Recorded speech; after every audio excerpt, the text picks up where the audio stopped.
दोस्तों, एग्जाम पथ के यूट्यूब चैनल पर आप सभी का स्वागत है। आज बहुत ही महत्वपूर्ण प्रश्नों की श्रृंखला लेकर के आप लोगों के बीच में उपस्थित हुआ हूं। डीएलएड सेकेंड सेमेस्टर के एग्जाम के लिए काफी महत्वपूर्ण है। आप लोग इसका एक बार अभ्यास अवश्य करके तब परीक्षा भवन में आप जाएंगे। आइए आज के प्रश्नों की श्रृंखला की शुरुआत करते हैं। सबसे पहला प्रश्न है, कलकत्ता मदरसा एवं बनारस संस्कृत कॉलेज की स्थापना किस उद्देश्य से की गई? कलकत्ता मदरसा एवं बनारस संस्कृत कॉलेज की स्थापना किस उद्देश्य से की गई है? तो देखो बेटा, कलकत्ता मदरसा विश्वविद्यालय, कलकत्ता मदरसा और बनारस संस्कृत कॉलेज की स्थापना का उद्देश्य क्या रहा है? तो कलकत्ता मदरसा, जिसकी स्थापना 1781 ईस्वी में की गई, इसका उद्देश्य मुस्लिम कानून, साथ ही साथ फारसी भाषा के अध्ययन के लिए किया गया था कलकत्ता मदरसा का स्थापना। और बनारस संस्कृत कॉलेज 1791 ईस्वी हिंदू कानून एवं दर्शन के संरक्षण और योग्य प्रशासनिक सहायकों की आपूर्ति हेतु स्थापित हुए हैं। बहुत ही अच्छा प्रश्न है, कलकत्ता मदरसा और बनारस संस्कृत कॉलेज। अगला प्रश्न है, मैकाले की शिक्षा नीति दोषपूर्ण होने के बावजूद इसका तत्कालीन भारतीय शिक्षा व्यवस्था पर क्या दूरगामी प्रभाव पड़ा? देखो बेटा, मैकाले की जो शिक्षा नीति सन 1835 ईस्वी में, जिसे मैकाले मिनट के नाम से भी जाना जाता है, आई। भारतीयों के लिए शुरुआती चरण में देखा जाए तो अच्छा नहीं माना जा रहा था, लेकिन आगे चल करके इसका दूरगामी अच्छा परिणाम भी मिला। क्या परिणाम मिला? मैकाले की नीति ने भारत में आधुनिक अंग्रेजी शिक्षा की नींव रखी, जिससे पाश्चात्य ज्ञान विज्ञान का प्रसार हुआ और एक शिक्षित मध्य वर्ग का उदय हुआ। इसका लाभ भी हुआ। तो जहां किसी योजना का दोष होता है, योजना में कुछ खामियां होती है, तो दूसरी तरफ उसका कोई ना कोई लाभ भी होता है। तो इनकी शिक्षा नीति का लाभ भी था। भारत में अंग्रेजी शिक्षा का जनक भी इन्हें कहा जाता है। अगला, प्राथमिक शिक्षा के विस्तार के संबंध में चार्ल्स वुड की सिफारिशों का उल्लेख कीजिए। हम लोग जानते हैं कि वुड का घोषणा पत्र, वुड घोषणा पत्र कब आया है? तो वुड घोषणा पत्र आया है 1854। वुड घोषणा पत्र कब आया है?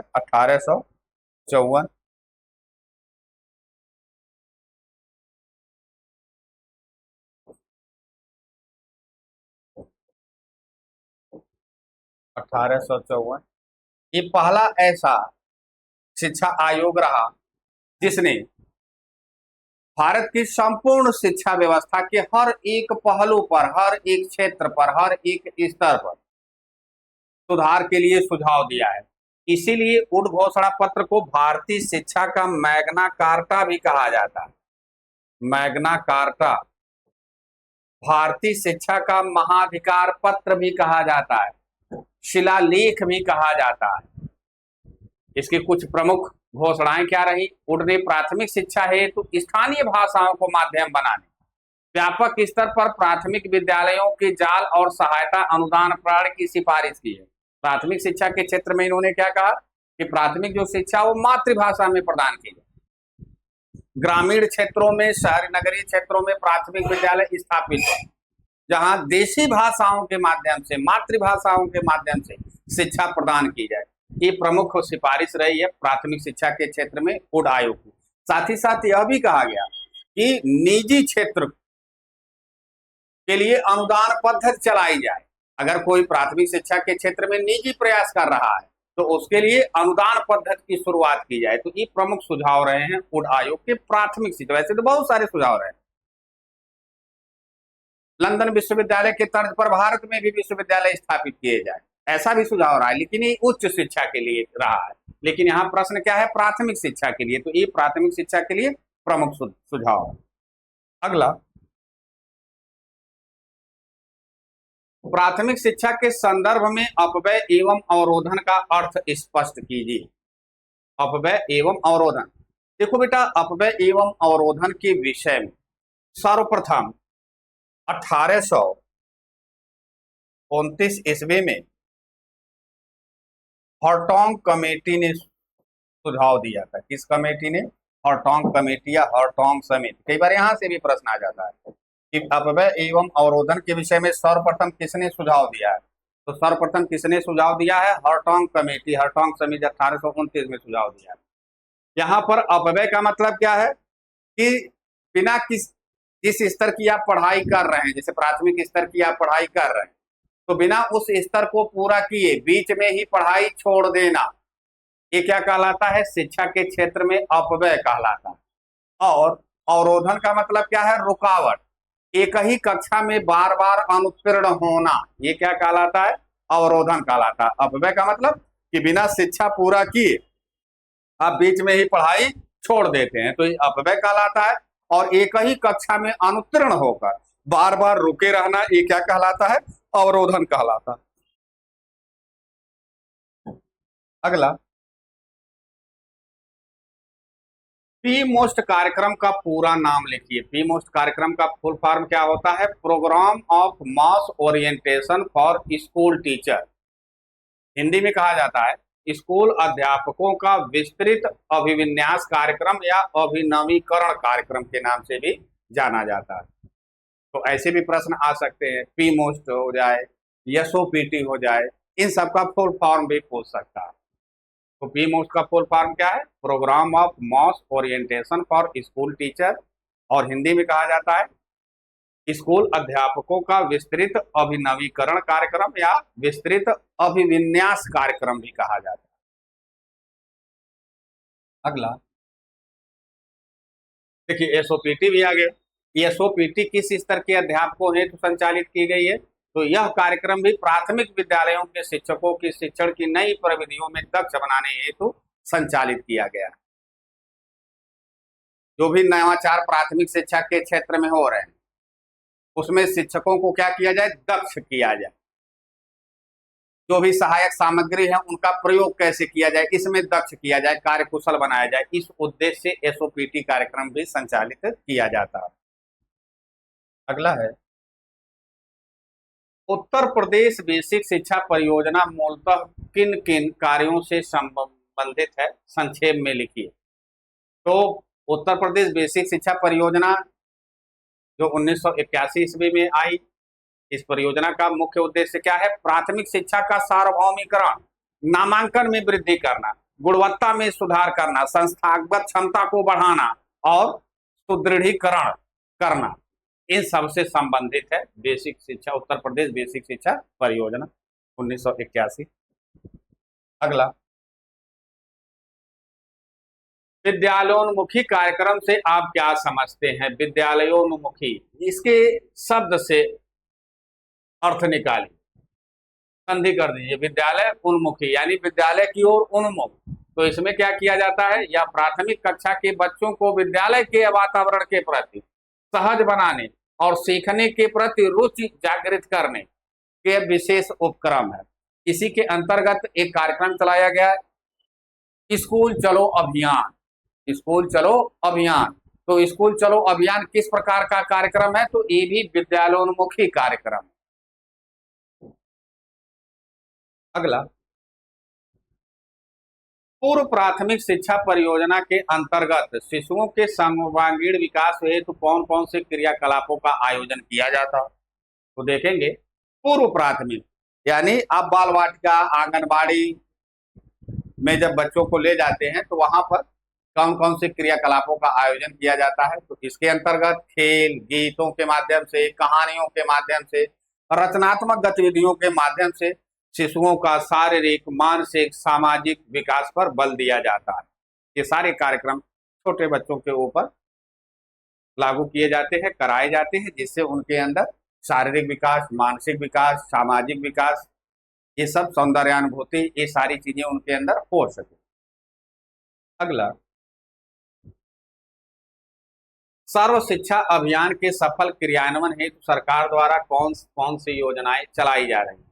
तो इसके तहत देखेंगे, मिड डे मील योजना, मुफ्त पाठ्य पुस्तक वितरण, वर्दी वितरण, ड्रेस वगैरह, कस्तूरबा गांधी विद्यालय जैसी नई योजनाएं संचालित की जा रही हैं। तो ये तमाम कार्यक्रम हैं सर्व शिक्षा अभियान के अंतर्गत कि सबको शिक्षा सहज रूप से, सरल रूप से मिल सके।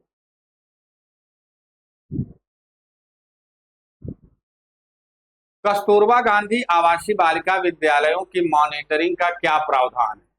तो इसकी मॉनिटरिंग कौन करता है, क्या प्रावधान है? तो इसकी निगरानी जिला स्तर पर, जिला चयन समिति और राज्य स्तर पर शिक्षा विभाग के उच्च अधिकारियों द्वारा नियमित रूप से की जाती है। जिला स्तर पर देखा जाए तो जिला चयन समिति द्वारा, और राज्य स्तर पर देखा जाए तो शिक्षा विभाग के उच्च अधिकारियों द्वारा नियमित रूप से की जाती है।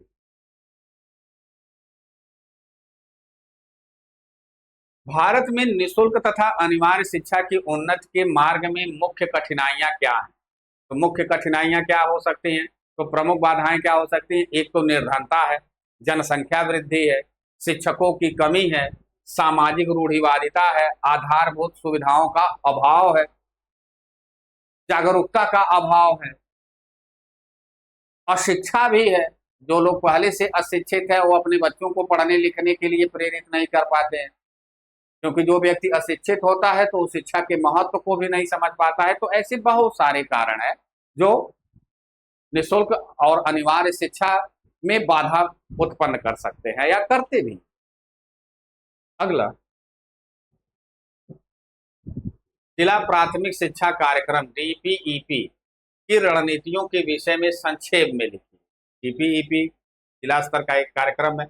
इसमें विकेंद्रीकृत योजना है, सामुदायिक सहभागिता भी है और गुणवत्तापूर्ण शिक्षा के माध्यम से प्राथमिक शिक्षा की पहुंच और प्रतिधारण बढ़ाना शामिल है।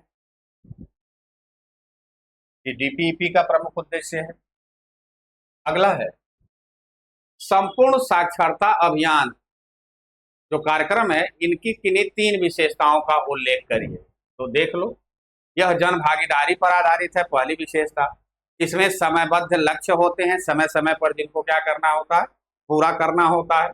और यह पूर्णतः स्वैच्छिक एवं परिणामोन्मुखी कार्यक्रम है, इसका परिणाम भी निश्चित होता है। अगला, शिक्षा का अधिकार अधिनियम 2009 में प्रारंभिक शिक्षा से क्या आशय है? तो प्रारंभिक शिक्षा से क्या आशय है? तो हमेशा याद रखना बेटा, प्रारंभिक शिक्षा का मतलब होता है कक्षा 1 से लेकर के 8 तक की शिक्षा। प्रारंभिक शिक्षा से आशय कक्षा 1 से लेकर के 8 तक की शिक्षा। इसे 2 भागों में बांटा गया है, एक प्राथमिक शिक्षा कक्षा 1 से लेकर के 5 तक और दूसरा उच्च प्राथमिक स्तर की शिक्षा 6 से लेकर के 8 तक। तो प्राथमिक 1 से 5, उच्च प्राथमिक 6 से 8, लेकिन 1 से 8 तक की जो शिक्षा होती है इसको क्या माना जाता है? प्रारंभिक शिक्षा। प्रारंभिक शिक्षा कक्षा 1 से लेकर के 8 तक, याद रखना होगा। अगला, न्यूनतम अधिगम स्तर से आप क्या समझते हैं? न्यूनतम अधिगम स्तर, न्यूनतम अधिगम स्तर का मतलब क्या होता है कि वह निश्चित स्तर जिसे एक विशेष कक्षा के अंत में प्रत्येक बच्चे को अनिवार्य रूप से प्राप्त करना चाहिए ताकि शिक्षण की गुणवत्ता बनी रहे। अगला, महिला समाख्या कार्यक्रम क्या है? महिलाओं की शिक्षा के लिए बनाया गया है, महिलाओं के सशक्तिकरण के लिए बनाया गया है महिला समाख्या कार्यक्रम। इसका उद्देश्य महिलाओं को सशक्त बनाना, उनकी शिक्षा बाधाओं को दूर करना और उनमें आत्मविश्वास पैदा कर उन्हें सामाजिक न्याय दिलाना, ये प्रमुख उद्देश्य है महिला समाख्या।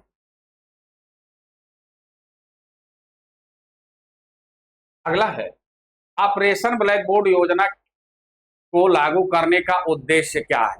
तो ऑपरेशन ब्लैक बोर्ड योजना को लागू करने का उद्देश्य क्या है कि जो प्राथमिक विद्यालय के बच्चे, उनको विद्यालय के अंतर्गत जो भी मूलभूत सुविधाएं हैं उनको पूरा कराया जाए, बच्चों को मूलभूत सुविधाएं उपलब्ध कराया जाए। विद्यालय न्यूनतम आवश्यक भौतिक सुविधाएं जैसे कमरे, 2 शिक्षक, शिक्षण उपकरण, मैप, चार्ट, ग्लोब इत्यादि उपलब्ध कराना, ये बच्चों की क्या है?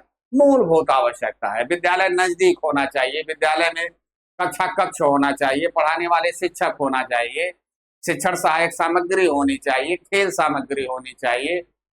ये सारी चीजें क्या है? मूलभूत आवश्यकता है। तो मूलभूत आवश्यकताओं को पूरा करने के उद्देश्य से ऑपरेशन ब्लैक बोर्ड कार्यक्रम 1986-87 में शुरू किया गया और 1990 में इसके लक्ष्य को भी प्राप्त कर लिया गया। ऑपरेशन ब्लैकबोर्ड योजना के लक्ष्य को किस वर्ष तक प्राप्त कर लिया गया? तो वर्ष 1990 में प्राप्त कर लिया। अगला प्रश्न है, शिक्षा में अपव्यय एवं अवरोधन से आप क्या समझते हैं? तो अभी ये ऐसा प्रश्न पीछे भी चर्चा की है। अपव्यय का मतलब है शिक्षा बीच में ही छोड़ देना, और एक ही कक्षा में बार बार अनुत्तीर्ण होकर के रुके रहना, ये क्या कहलाता है? अवरोधन कहलाता है।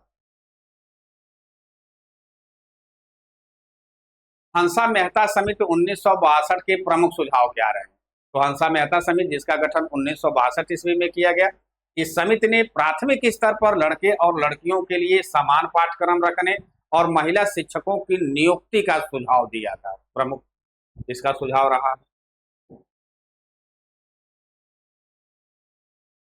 अगला है, जिला प्राथमिक शिक्षा कार्यक्रम डीपीईपी के 2 अधिकार बताइए। तो प्राथमिक शिक्षा का विस्तार करना, ये पहला सुझाव रहा है।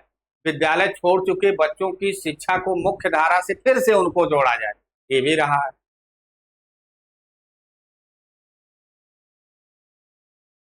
अगला है, बेसिक शिक्षा परियोजना बीईपी के अंतर्गत आरंभ में किन जनपदों का चयन किया गया? तो बेसिक शिक्षा परियोजना 1993 के अंतर्गत शुरुआती चरण में वाराणसी, गोरखपुर, सीतापुर, सहारनपुर, नैनीताल, इलाहाबाद और बांदा जिलों का चयन किया गया था। याद रखिएगा, वाराणसी, गोरखपुर, सीतापुर, सहारनपुर, नैनीताल, इलाहाबाद और बांदा जिलों का चयन किया गया था। पहले बेटा, जब 1993 की बात कर रहे हैं तो नैनीताल आप नाम सुन रहे होंगे तो ये उत्तराखंड लग रहा होगा कि भाई नैनीताल तो उत्तराखंड में है, लेकिन ये तो सन 2000 के बाद उत्तराखंड बना है, और हम लोग कहाँ पर हैं? 1993 में। तो नैनीताल उत्तर प्रदेश का ही हिस्सा था। अगला, अभिनव बालिका शिक्षा परियोजना के 2 उद्देश्य बताइए। तो अभिनव बालिका शिक्षा परियोजना बालिकाओं के नामांकन में वृद्धि करता है और उनके बीच लिंग आधारित शैक्षिक असमानता को भी समाप्त करता है।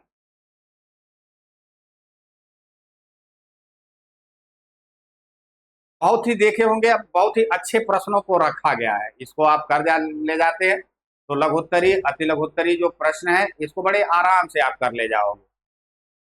राज्य शैक्षिक अनुसंधान एवं प्रशिक्षण परिषद SCERT के किन्हीं 2 कार्यों को बताइए। तो राज्य हेतु पाठ्यक्रम और पाठ्य पुस्तकों का निर्माण करना बहुत प्रमुख कार्य होता है। साथ ही साथ शिक्षकों के लिए सेवा पूर्व और सेवाकालीन प्रशिक्षण कार्यक्रमों का भी संचालन करना, आयोजन करना, ये प्रमुख कार्य है।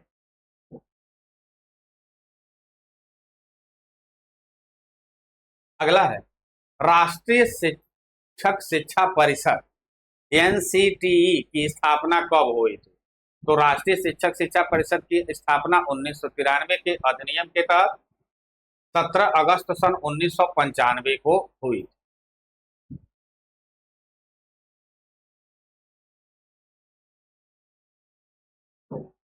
ब्रिज कोर्स से आप क्या समझते हैं? ब्रिज कोर्स, जो बच्चे शिक्षा से वंचित रह गए हैं उन्हें उनकी आयु के अनुरूप कक्षा के स्तर तक लाने हेतु चलाए जाने वाला अल्पकालिक शैक्षिक पाठ्यक्रम क्या कहलाता है? ब्रिज कोर्स कहलाता है। ये बच्चों के लिए भी हो सकता है, शिक्षकों के लिए भी होता है। विशेष प्रशिक्षण के द्वारा उनको किसी कार्य कुशलता में दक्ष करना है, ये क्या कहलाता है? ब्रिज कोर्स कहलाता है। जैसे आपने देखा होगा, हाल ही में आप लोगों के लिए केस चल रहा था प्राइमरी को लेकर के, बीएड बना बीटीसी या डीएल, तो उसमें बीएड वालों को बाहर कर दिया गया, लेकिन जो पहले से बीएड करके शिक्षक बन गए हैं तो उनके लिए सरकार ने क्या किया? Bridge course, special bridge course चलाया है कि 6 महीने में वो प्राथमिक वाला उनको भी क्या किया जाए? प्रशिक्षण दे दिया जाए। तो ब्रिज कोर्स के द्वारा क्या किया जाता है? कम समय अवधि में किसी विशेष कार्य कुशलता में प्रशिक्षण दे करके शिक्षकों को या शिक्षार्थियों को अब प्रशिक्षण देना, उनको दक्ष बनाना, कार्यकुशल बनाना, ये ब्रिज कोर्स का मुख्य उद्देश्य होता है। अगला, स्कूल रेडिनेशन कार्यक्रम की विशेषताएं बताइए। स्कूल रेडिनेस कार्यक्रम की विशेषताएं बताइए। तो स्कूल रेडिनेस कार्यक्रम का प्रमुख उद्देश्य क्या है, विशेषता क्या है? तो कक्षा 1 में प्रवेश लेने वाले बच्चों को विद्यालयी वातावरण के अनुकूल तैयार करना ताकि वे सीखने के लिए तत्पर हों। इसका मुख्य उद्देश्य कक्षा 1 में प्रवेश लेने वाले बच्चों को विद्यालयी वातावरण के अनुकूल तैयार करना ताकि वे सीखने के लिए तत्पर। ये एक तरीके से देखा जाए जो स्कूल रेडीनेस कार्यक्रम होता है, प्राथमिक पूर्व शिक्षा होती है, जिसमें बच्चे को प्राथमिक शिक्षा ग्रहण करने के लिए तैयार किया जाता है, उसके योग्य बनाया जाता है कि यह बच्चा अब यहाँ से प्राथमिक शिक्षा की तैयारी कर सकता है। अगला, मैकाले के निस्यंदन सिद्धांत से आप क्या समझते हैं? देखोगे जो निस्यंदन कार्यक्रम है इसको छननीकरण या छनाईकरण का सिद्धांत भी कहा जाता है। इसके अंतर्गत मैकाले ने अपने शिक्षा नीति में कहा था, अपनी रिपोर्ट में यह कहा था कि एक साथ सभी लोगों को शिक्षा न दिया जाए बल्कि कुछ उच्च वर्ग के लोगों को शिक्षा प्रदान किया जाए और इन्हें उत्तरदायित्व दिया जाए कि ये अपने से निम्न वर्ग को शिक्षा प्रदान करें।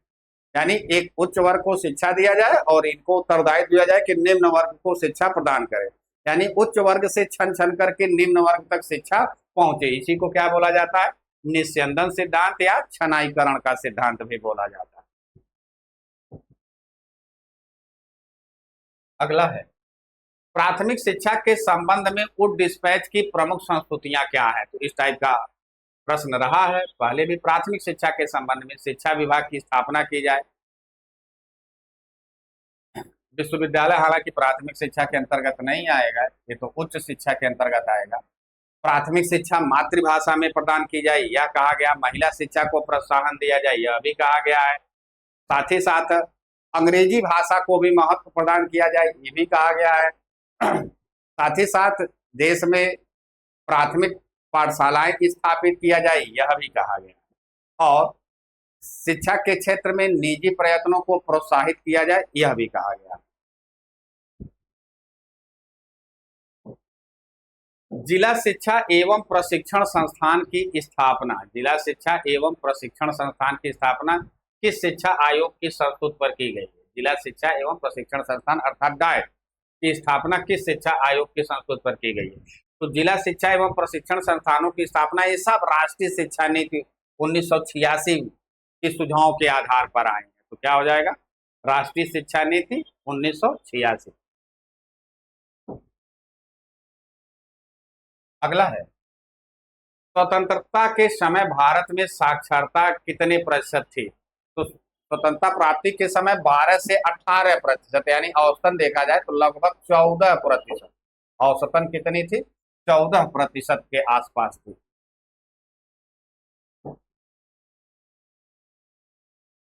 अगला है, लॉर्ड मैकाले ने अपने विवरण पत्र में भारत में शिक्षा का उद्देश्य बताया। तो भारत में ऐसे व्यक्तियों को या वर्ग को तैयार करना जो रंग एवं रक्त से तो भारतीय हो लेकिन रुचियों एवं विचारों से क्या बने? अंग्रेज बने, अंग्रेज हो। ऐसी शिक्षा पद्धति शुरू की जाए भारत में, जो रंग एवं रक्त से तो भारतीय दिखे लेकिन रुचियों और विचारों से क्या हो? अंग्रेज हो। ऐसे लोगों को तैयार किया जाए भारत के अंदर। अगला है, ऑपरेशन ब्लैक बोर्ड कार्यक्रम का उद्देश्य था। तो ऑपरेशन ब्लैक बोर्ड कार्यक्रम का उद्देश्य क्या था? कि प्राथमिक विद्यालय में बच्चों की जो मूलभूत भौतिक सुविधाएं हैं, मानवीय सुविधाएं हैं, उनको क्या किया जाए? उपलब्ध कराया जाए। ये प्रमुख उद्देश्य रहा। अगला है, पोषाहार वितरण योजना में कितने कैलोरी ऊर्जा बालकों को देने की व्यवस्था की गई है?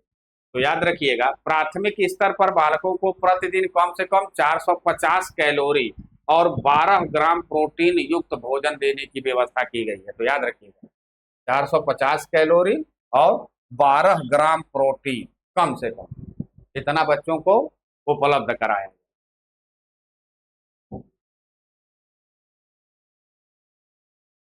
अगला है, एनसीएफ 2005 का अस्तित्व किस रिपोर्ट के आधार पर आया? तो इसका अस्तित्व यशपाल समिति की रिपोर्ट शिक्षा बिना बोझ के, जो 1992 ईस्वी में बनी, गठित हुई थी, और 1993 ईस्वी में उन्होंने अपना सुझाव दिया था कि आधार पर आया है। तो मेन कौन सा शिक्षा आयोग रहा है या कौन सी शिक्षा समिति रही है? तो यशपाल समिति के सुझावों के आधार। शिक्षा के सार्वभौमिकरण से क्या आशय है? शिक्षा के सार्वभौमिकरण से, तो शिक्षा के सार्वभौमिकरण से आशय क्या है? 6 से 14 वर्ष के आयु के सभी बच्चों को अनिवार्य एवं निःशुल्क शिक्षा प्रदान करना और उनकी 100% पहुंच सुनिश्चित करना। यानी भारत में कोई बच्चा जन्म लेता है तो वह शैक्षिक अवसरों से वंचित न रहे, सबको शिक्षा मिले, 100% लोगों तक शिक्षा को पहुंचाना, शिक्षा की पहुंच को सरल करना कि सबके पास पहुंच सके। ये शिक्षा के सार्वभौमिकरण से आशय। बाल अधिकारों की घोषणा कब और किसके द्वारा की गई? तो देखोगे, बाल अधिकारों की घोषणा संयुक्त राष्ट्र संघ यूएन द्वारा 20 नवंबर सन 1989 ईस्वी को की गई थी। तो याद रखिएगा, 20 नवंबर सन 1989 ईस्वी को। बहुत ही महत्वपूर्ण प्रश्न ये भी है। अगला है पीमोस्ट कार्यक्रम का पूरा नाम। पीमोस्ट तो programme of mass orientation for school teacher. ऐसा प्रश्न पीछे भी हमने हल कराया है।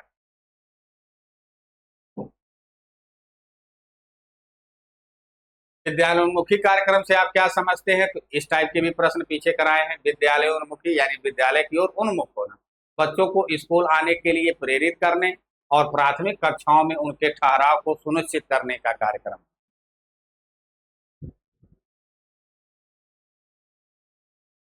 संपूर्ण साक्षरता अभियान का प्रेरक वाक्य क्या है? संपूर्ण साक्षरता अभियान का प्रेरक वाक्य क्या है? इसका मुख्य नारा या प्रेरक वाक्य है each one teach one. Each one teach one यानी एक पढ़ाए एक।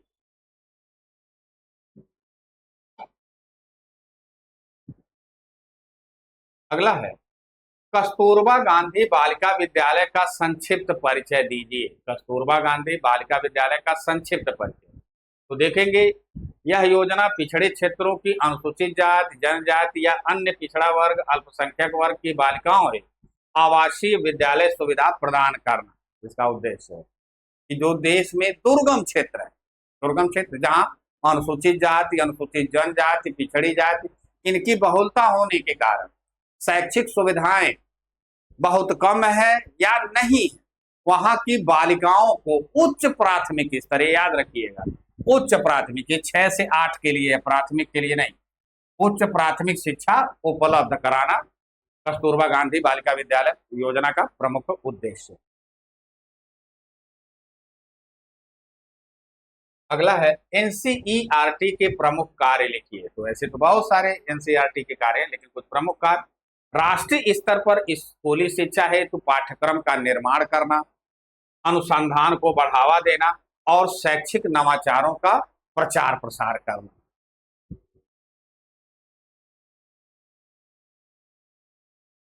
डीपीईपी का प्रारंभ किस योजना के आधार पर किया गया? डीपीईपी कार्यक्रम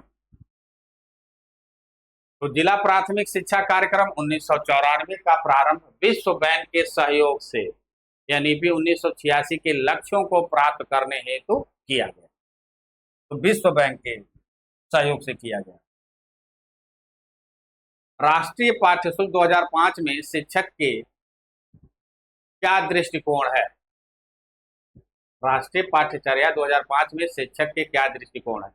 शिक्षक को केवल ज्ञान प्रदाता नहीं बल्कि एक सुगमकर्ता के रूप में देखा गया जो बच्चों को सीखने में मदद करे।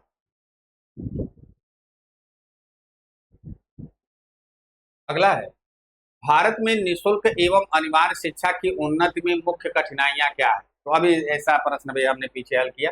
गरीबी है, अशिक्षा है, जागरूकता की कमी, पर्याप्त बुनियादी संसाधनों का अभाव, ये सारी चीजें जो है बड़ी चुनौती, जनसंख्या विस्फोट। अगला भारतीय संविधान के अनुच्छेद 51 क के बारे में आप क्या जानते हैं? तो यह भारतीय नागरिकों के मूल कर्तव्यों से संबंधित है, जिसमें 86वें संशोधन के बाद बच्चों की शिक्षा का अवसर देना माता पिता का कर्तव्य बताया गया है, ड्यूटी बताया गया है।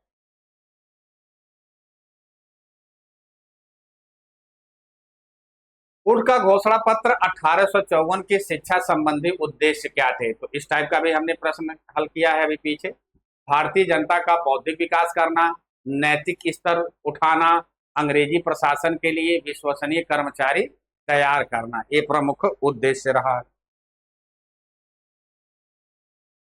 अगला है, हंटर आयोग के दो कार्य लिखिए। तो हंटर आयोग देखा जाए तो प्राथमिक शिक्षा में सुधार और विस्तार हेतु सुझाव देना तथा शिक्षा के माध्यम के रूप में देशी भाषाओं को प्राथमिकता देना, ये प्रमुख उद्देश्य है। प्राथमिक शिक्षा को व्यवहारिक बनाना, ये भी इसका उद्देश्य है।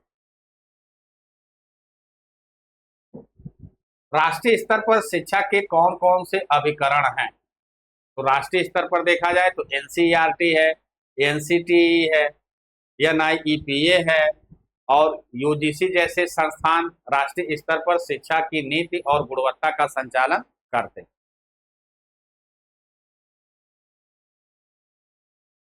शैक्षिक उन्नयन में ब्लॉक संसाधन केंद्रों की क्या भूमिका है? बीआरसी की क्या भूमिका है? शिक्षकों को अकादमिक सहयोग प्रदान करना, ये भी बीआरसी का कार्य है। प्रशिक्षण आयोजित करना, ये भी कार्य है। विकास खंड स्तर पर शिक्षा की गुणवत्ता की मॉनिटरिंग करना, ये भी प्रमुख कार्य है। बहुत अच्छे प्रश्नों को रखा गया है, इन सब एक बार बढ़िया से पढ़ करके जाएंगे, देखेंगे इसी में से बहुत सारे प्रश्न आपको मिल जाएंगे। लॉर्ड कर्जन ने प्राथमिक स्तर की शिक्षा में क्या क्या सुधार किए हैं? तो जैसा कि आप लोग जानते हैं, लॉर्ड कर्जन ने शिमला में एक शिक्षा सम्मेलन का आयोजन सितंबर 1901 ईस्वी में किया था। उसी में तमाम प्रकार की शिक्षा से संबंधित घोषणाएं की थी। तो क्या क्या घोषणाएं की थी? कर्जन ने प्राथमिक शिक्षा हेतु सरकारी अनुदान बढ़ाया, शिक्षकों के वेतन में सुधार किया और कृषि आधारित प्राथमिक शिक्षा पर जोर दिया। ये प्रमुख सुधार के सुझाव रहे। प्रोग्राम ऑफ एक्शन के कौन कौन से लक्ष्य निर्धारित किए गए? हम जानते हैं कि राष्ट्रीय शिक्षा नीति 1986 में बहुत सारे ऐसे कार्यक्रम बने जिसको तत्काल में पूरा नहीं किया जा सका और आगे चल करके 1992 ईस्वी में एक संशोधित राष्ट्रीय शिक्षा नीति की घोषणा की गई, जिसे प्रोग्राम ऑफ एक्शन 1992 या क्रियान्वयन कार्यक्रम 1992 के नाम से जानते हैं। तो क्या क्या इसमें लक्ष्य निर्धारित किए गए? 1986 की कमियों को दूर करना, शिक्षा का व्यवसायीकरण और 21वीं सदी हेतु शैक्षिक ढांचे को सुदृढ़ बनाना, ये प्रमुख लक्ष्य या उद्देश्य निर्धारित किए गए थे। अगला है, ऑपरेशन ब्लैक बोर्ड परियोजना क्या है? तो ऑपरेशन ब्लैक बोर्ड परियोजना क्या है? प्राथमिक स्तर के स्कूलों में न्यूनतम आवश्यक उपकरण और शिक्षक प्रदान करना और एक केंद्र सरकार की एक प्रायोजित योजना है। स्कूल रेडीनेस प्रोग्राम क्या है? तो बच्चों को औपचारिक स्कूली शिक्षा कक्षा 1 से शुरू करने से पहले मानसिक और सामाजिक रूप से उसे तैयार करना। इस टाइप का एक प्रश्न पीछे भी हल किए हैं। शिक्षा को संविधान में समवर्ती सूची में रखने का क्या उद्देश्य है? तो शिक्षा को समवर्ती सूची में रखने का क्या उद्देश्य है? समवर्ती सूची का मतलब क्या है कि ऐसे मामले जो राज्य और केंद्र दोनों के अधीन होते हैं, तो शिक्षा के क्षेत्र में केंद्र और राज्य दोनों की समान भागीदारी, उत्तरदायित्व और वित्तीय सहयोग सुनिश्चित करना, ये इसका प्रमुख उद्देश्य है। शुरुआती चरण में शिक्षा को समवर्ती सूची में नहीं रखा गया। शिक्षा को समवर्ती सूची में कब डाला गया?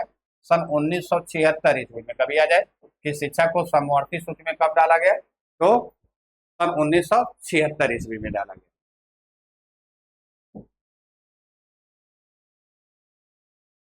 स्कूल चलो अभियान कब प्रारंभ हुआ? तो वैसे तो देखा जाए इसकी शुरुआत जुलाई 1996 में, लेकिन व्यापक स्तर पर कब हुआ है? तो 1901 ईस्वी में शुरू किया गया था, जिसके अंतर्गत प्रत्येक 1 जुलाई को स्कूल के द्वारा स्कूल चलो अभियान कार्यक्रम शुरू किया जाता है। तो सत्र पहले जुलाई से शुरू होता था, क्योंकि अब अप्रैल से शुरू होने लगा है, तो वर्तमान में ये अप्रैल से ही कार्यक्रम चलाया जाता है। लेकिन पहले जब बना था तो जुलाई से सत्र शुरू होता था, तो जुलाई से 1 जुलाई से शुरू होता। राष्ट्रीय बाल श्रम परियोजना क्या है? तो खतरनाक उद्योगों में काम करने वाले बच्चों को कार्य मुक्त कर उन्हें पुनर्वासित करना और विशेष विद्यालयों के माध्यम से शिक्षा की मुख्य धारा के साथ उनको जोड़ना, यह प्रमुख उद्देश्य है इस कार्यक्रम।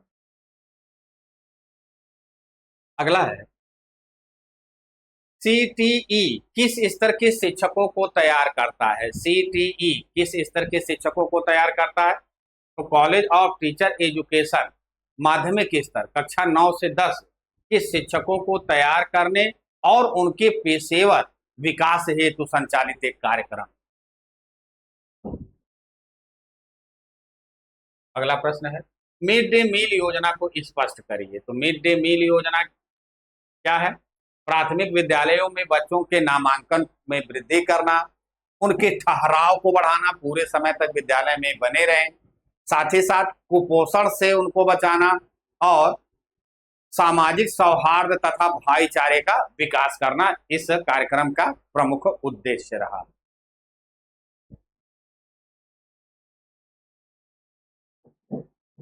शिक्षा बिना बोझ में कितने प्रकार के बोझ बच्चों में होने की बात की गई है? तो 2 प्रकार के बोझ।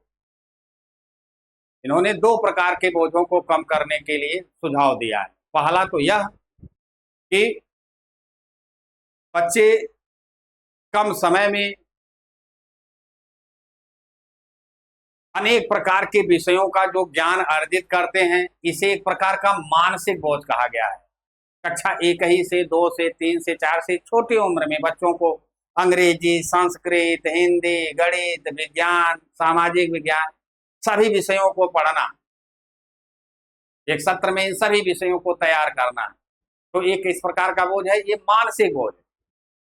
और इन विषयों के ज्ञान के लिए बच्चे जो रोज किताबों को, कॉपियों को अपने बस्ते में रख करके रोज घर से विद्यालय और विद्यालय से घर ले आते हैं, इस भौतिक बोझ को शारीरिक बोझ कहा है। तो मानसिक और शारीरिक दोनों प्रकार के बोझों की बात की गई।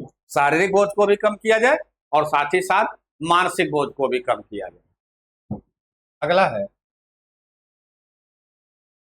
बाल अधिकार कब और किसने निर्धारित किया? तो बाल अधिकार कार्यक्रमों का संयुक्त राष्ट्र संघ यूएनओ द्वारा 1989 ईस्वी में किया गया था, जिसे भारत में 1992 में स्वीकार किया। वैसे इसकी शुरुआत कब हो गई थी?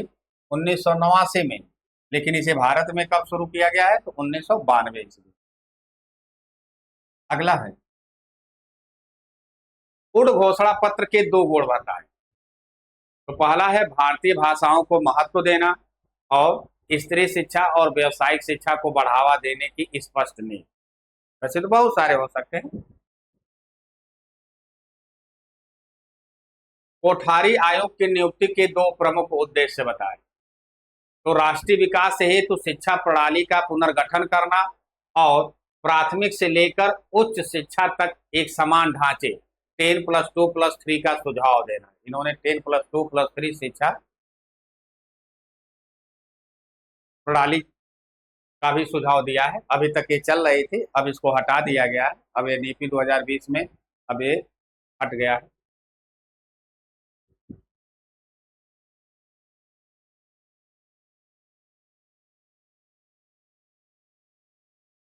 यशपाल समिति के कुल कितने खंड हैं? तो यशपाल समिति जिसका गठन 1992 ईस्वी में हुआ, इन्होंने अपनी रिपोर्ट 1993 ईस्वी में प्रस्तुत की, जिसमें 5 अध्याय या खंड हैं जो स्कूली बच्चों के बोझ को कम करने पर केंद्रित है। तो कितने अध्याय या खंड हैं? तो 5 अध्याय या खंड। अगला है पोषाहार वितरण योजना के 2 उद्देश्य। तो अभी हम लोगों ने चर्चा किया ही था पहले। स्कूल में बच्चों के नामांकन और उपस्थिति में वृद्धि करना, बच्चों को कुपोषण से दूर करना, साथ ही साथ बच्चों में आपस में सामाजिक सौहार्द और भाईचारे का विकास करना, ये सभी उद्देश्य रहा है। अगला, सर्व शिक्षा अभियान की दो विशेषताएं बताइए। सर्व शिक्षा अभियान तो समयबद्ध तरीके से शिक्षा कार्यक्रम का सार्वभौमिकरण, और दूसरा गुणवत्तापूर्ण प्रारंभिक शिक्षा पर जोर और सामाजिक भेदभाव को खत्म करना, समाप्त करना, मिटाना। अगला है, हंटर आयोग ने मुस्लिम शिक्षा के लिए क्या सुझाव दिए। तो मुसलमानों के लिए विशेष छात्रवृत्ति, अलग स्कूल, मुस्लिम शिक्षकों की नियुक्ति और देसी भाषाओं में शिक्षण का सुझाव दिया गया है हंटर आयोग। अगला है, डीपीईपी परियोजना के दो कार्य। तो प्राथमिक शिक्षा की पहुंच को बढ़ाना, अध्यापन की गुणवत्ता में सुधार के लिए स्थानीय स्तर पर योजना बनाना। इस भी प्रश्न अभी पीछे हम लोगों ने हल किया। अगला है, भारत में ईस्ट इंडिया कंपनी का प्रवेश कब हुआ था। तो भारत में ईस्ट इंडिया कंपनी, जैसा कि आप जानते हैं, व्यापार के उद्देश्य से 31 दिसंबर सन 1600 को एलिजाबेथ प्रथम के चार्टर द्वारा हुआ।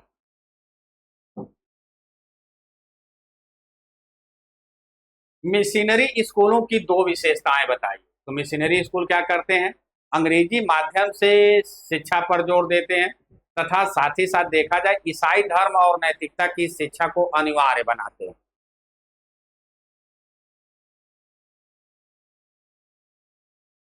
कलकत्ता मदरसा की स्थापना किसने की। तो कलकत्ता मदरसा की स्थापना 1781 ईस्वी में गवर्नर जनरल वारेन हेस्टिंग्स ने की। किसने की थी, वारेन हेस्टिंग्स ने की थी।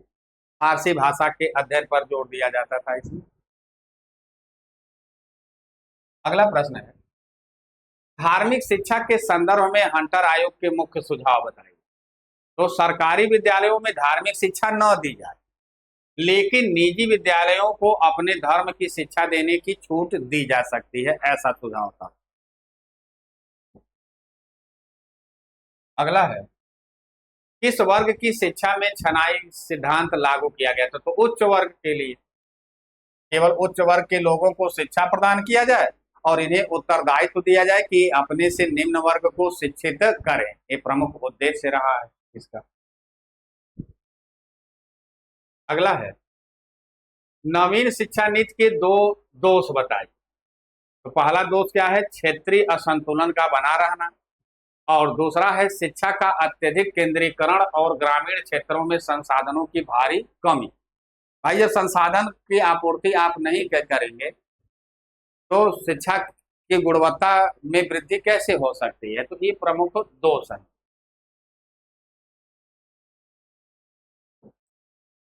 आचार्य राममूर्ति समिति की प्रमुख दो सिफारिशें बताइए। तो आचार्य राममूर्ति समिति की प्रमुख दो सिफारिशें क्या रही हैं, शिक्षा को रोजगार परक बनाना और परीक्षा प्रणाली में सुधार और सेमेस्टर पद्धति पर बल देना। ये प्रमुख सिफारिशें रही हैं। अगला है, निस्यंदन सिद्धांत से आशय क्या है। अभी इस टाइप का प्रश्न हम लोगों ने पीछे हल किया है कि केवल कुछ उच्च वर्ग के लोगों को शिक्षा प्रदान करना और फिर इन्हें उत्तरदायित्व देना कि अपने से निम्न वर्ग को शिक्षित करें, यानी शिक्षा उच्च वर्ग से छन करके निम्न वर्ग तक पहुंचे। अगला है, कोठारी आयोग की नियुक्ति का मुख्य उद्देश्य क्या था। तो इस भी प्रश्न हम लोगों ने हल किया है। भारतीय शिक्षा पद्धति के सभी स्तरों की जांच करना और राष्ट्रीय शिक्षा के एक सुसंगत स्वरूप का सुझाव देना। राष्ट्र की जैसी मानव संसाधन की आवश्यकता, उस टाइप के मानव संसाधन को शिक्षा के द्वारा तैयार करना एक कोठारी आयोग 1964 में जिसका गठन हुआ प्रमुख उद्देश्य था, और 1966 ईस्वी में इन्होंने अपना रिपोर्ट प्रस्तुत किया था, सुझाव प्रस्तुत किया था। शिक्षा के सार्वभौमिकरण से क्या आशय है। तो प्रत्येक बालक को बिना भेदभाव की प्राथमिक शिक्षा उपलब्ध कराना और उसे पूरा करने तक विद्यालय में टिकाए रखना, बनाए रखना, ये प्रमुख उद्देश्य रहा है। राष्ट्रीय बाल श्रम परियोजना क्या है, बाल श्रम उन्मूलन के लिए बच्चों को कार्य से हटाकर विशेष कोर्स स्कूलों में शिक्षा और मानदेय प्रदान करना। जनशाला कार्यक्रम क्या है, यह भारत और संयुक्त राष्ट्र संघ यूएन एजेंसियों के सहयोग से समुदाय आधारित शिक्षा के सुदृढ़ीकरण हेतु चलाया गया कार्यक्रम था, जनशाला कार्यक्रम। तो भारत सरकार और संयुक्त राष्ट्र दोनों के सहयोग से चला जाने वाला प्रोग्राम। अगला है न्यूनतम शिक्षण अधिगम स्तर से क्या तात्पर्य है। तो वह योग्यता की मात्रा जो प्रत्येक छात्र को एक निश्चित कक्षा तक पहुंचने पर अनिवार्य रूप से आनी चाहिए। ये भी प्रश्न हम लोगों ने हल किया है। विद्यालयोन्मुखी एक प्रश्न हम लोगों ने हल किया है। प्री मोस्ट ये भी हल किया है हम लोगों ने प्रश्न। अपव्यय अवरोधन स्पष्ट कीजिए, तो ये सारे प्रश्न हम लोगों ने अभी हल कर लिए हैं। तो ठीक है बेटा, आज के लिए इतना रहने देते हैं। फिर अगले वीडियो में आप लोगों को फिर अच्छे अच्छे प्रश्नों की श्रृंखला लेकर के आएंगे। तब तक के लिए धन्यवाद।